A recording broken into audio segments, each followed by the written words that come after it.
আমি চাইলাম আমার আবু বকরের ঘরে যা ছিল সব দিয়ে দিল।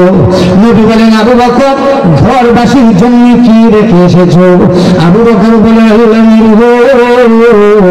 আমি আল্লাহ এবং আল্লাহর নবীর নাম আমার ঘরে রেখে আসছি। আমি আল্লাহর নাম আর নবীর নাম ধরে রেখে আসছি, বাকি যা আছে সব দিয়ে দিচ্ছি।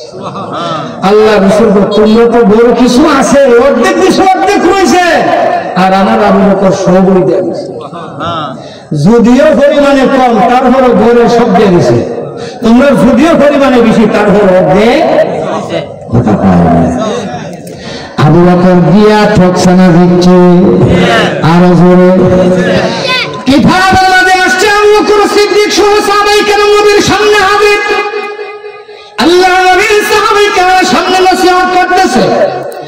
ওই মুহূর্তে জিবরাইল আল্লাহর নবীর খেদমতে হাজির হয়ে বলেন, ইয়া রাসূলুল্লাহ, আসমানের মালিক আরশের মালিক মহান আল্লাহ আপনাকে সালাম দিয়েছে। ওই যে আপনার আবু বকর নামে সাহাবী বসে আছে, ওই আবু বকরকে মহান আল্লাহ সালাম দিয়েছে।